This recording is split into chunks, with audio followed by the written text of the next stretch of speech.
Good morning, everyone. Good morning. In 1914, the San Francisco Chamber of Commerce wrote that in the history of American cities, there are no wonders comparable to San Francisco. That was just 8 years after the 1906 earthquake. I know none of us were here, so I'm going to refresh your memory. 28,000 buildings were destroyed in 3 days. 200,000 people fled our city by train, and 250,000 more became homeless. The entire business district was a pile of ashes. And yet, less than a decade later, San Francisco had rebuilt a city that welcomed the world to the 1915 Panama Pacific International Expo. Now, more than a century later, our business district is once again rising from the ashes, and not just from the pandemic. We are recovering from an era of open-air drug use, homelessness, and lack of public safety that put politics before progress, one that took our economic vitality and rich culture for granted. When businesses started to flee, the people in charge were caught flat-footed. Ideas were scattershot with little to show for them. People all over the world said our best days were behind us. But I never believed that. Like so many of you, I knew that San Francisco would rise again. But I also know this, that while hope for something better is essential, hope alone does not rebuild a city. Action does. Today, we are once again welcoming the world to San Francisco for Super Bowl, the World Cup, and as the global leader of innovation and AI. For us to be successful, the city needs a strong, beating heart. And that heart is right here in downtown San Francisco.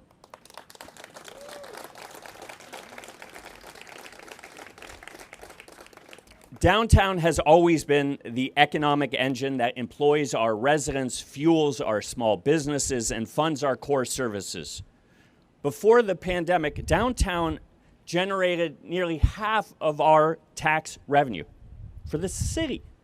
Its gradual decay resulted in a historic budget deficit for our city and threw Muni into fiscal crisis.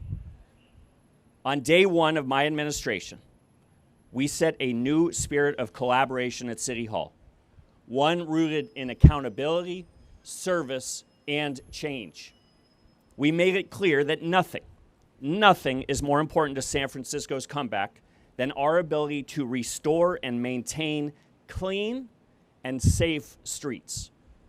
We passed a fentanyl emergency ordinance, expanded our real-time investigation center, and launched the San Francisco Hospitality Zone Task Force from Union Square to Moscone Center.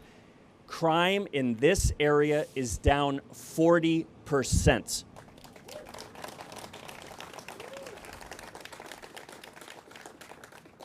Thanks to our work with the new Downtown Development Corporation, improvements like daily power washing in our convention corridors and getting more public safety ambassadors on the street are making a tangible difference.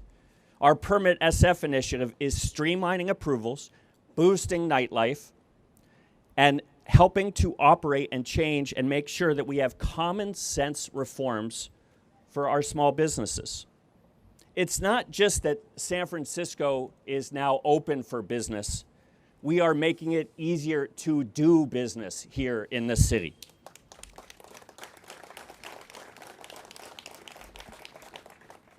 And it's working. For the first time in years, more office space is being leased than vacated. Commercial rents are going up to meet the demand. Zara is expanding right here in Union Square. Lines for the Nintendo store right here on Powell Street are stretching around the block. Pop Mart will open downtown later this year, and soon we get some great chocolate at Dandelion just down the street.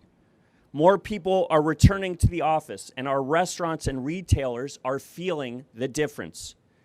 Last month, Visa reported that in-person spending in San Francisco is up over 10% year over year and has grown each and every month this year.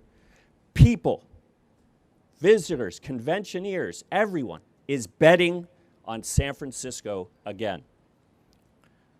Now, I'm incredibly proud of our progress, but I am not satisfied. We cannot let aspiration take the place of action and tangible results. With my Heart of the City executive directive, which I will sign today, downtown will be on a path to becoming a 24/7 neighborhood where San Franciscans and people from around the world can live, work, play, and learn. Living here means we have to build more housing. And we've already passed 2 bills with the Board of Supervisors to help turn empty office spaces into new homes downtown and advanced, go for it. We've advanced 100% affordable housing also in the East Cut near Salesforce Tower. To incentivize more office to housing conversions, thanks to legislation co-sponsored by my colleagues on the Board of Supervisors, we are creating a downtown revitalization financing district that will waive fees for projects in underutilized buildings starting in January. I like this theme. Let's go. Working here means we have to create the conditions for businesses, big and small alike, to thrive. Through Permit SF, we will speed up permits for new commercial spaces and allow faster over-the-counter approvals for tenant improvements. My administration, this is important, my administration will continue to both be predictable and transparent about the steps we are taking to make downtown a premier destination for employers with access to the best talent, the best transit, and the best after-work activities for their team. This is what it takes to get a 10-year lease signed in a building that had been sitting empty for 6 years on Market Street. Shout out to Notion, a homegrown tech company, for doubling their footprint downtown. Playing here means we have to activate more public spaces. In July, we partnered with the Urban Land Institute to host an ideas competition that produced actionable ideas to reimagine Market Street. We also passed state legislation with Senator Scott Wiener to add new liquor licenses and support our nightlife. And we will continue to bring more arts and entertainment downtown, more First Thursdays, free concerts here in Union Square, and cultural events championing every community. Learning here must also mean we must provide world-class educational opportunities. We are committed to drawing tomorrow's leaders downtown to energize our city core and help us remain at the forefront of innovation. I'm looking at you, Chancellor Diermeyer. Vanderbilt has been a great partner, and I can't wait to help you and others launch here in San Francisco.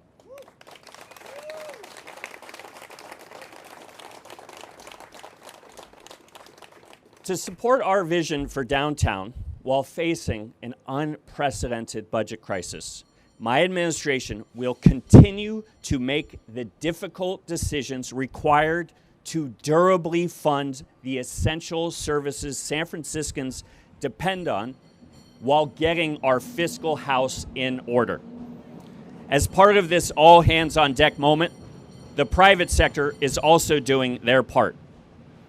I am proud and thrilled to announce that the Downtown Development Corporation has already secured $40 million in initial commitments, with more to come.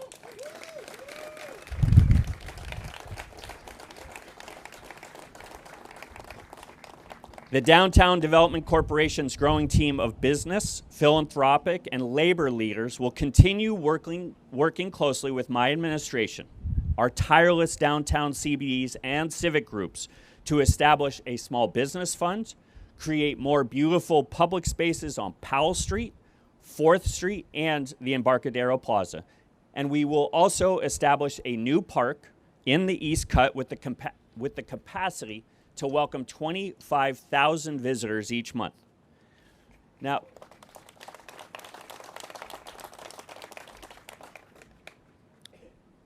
this part's important.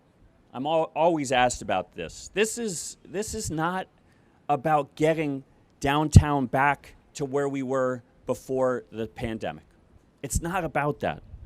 We are committed to building something better downtown than has ever been before. Affordable places to live instead of empty buildings, reliable public transit, an active community where you don't just clock in and clock out, but pick up your kids from school, go to a show or a museum, and grab dinner nearby. A lot of people ask me throughout the city, why are you so focused on downtown? The answer is simple. It's the center of commerce, and it is our front door to the world. Downtown is the economic engine for San Francisco, and San Francisco is one of the driving forces of progress for our state, for our country, and for the world.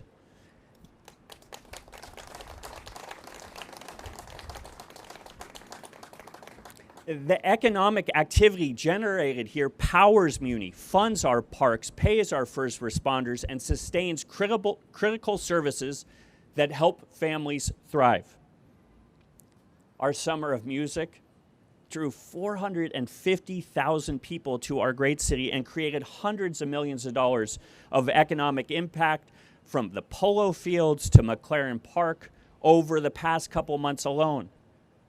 Many of those people started their San Francisco journey right here in downtown. Nearly 90% of our hotels were full when Dead & Co. came to the city that weekend. When we deliver world-class experiences downtown, people become excited to explore everything our city has to offer. Now, we're 8 months in, and we still have very real problems that need solving. But San Francisco is getting stronger each and every day. We have a police staffing shortage, and our Rebuilding the Ranks plan is helping to close it. We have a fentanyl crisis, and our Breaking the Cycle plan is transforming the city's response and adding treatment resources so we don't just shift the problem from one block to the next. Last week, the BART shutdown showed us just how many people rely on public transit to go to work and get their kids to school. And let me be clear, we are going to solve this transit crisis. These issues remain some of our biggest hurdles. But San Francisco has overcome adversity before. Every generation, every single generation has had reasons to give up hope. But here in San Francisco, we never do. Hope is essential, and hope may be where our work begins, but it is not where it ends. My administration will continue to take action and be held accountable for getting results. We have the artists, we have the musicians, the chefs, the engineers, the entrepreneurs, and we have the innovation ecosystem that is the envy of the world to build the future, and I will never take that for granted. We have a lot of work to do, but the heart of our city is beating once again. It's time to show the world what we are made of. Let's go, San Francisco. Thank you.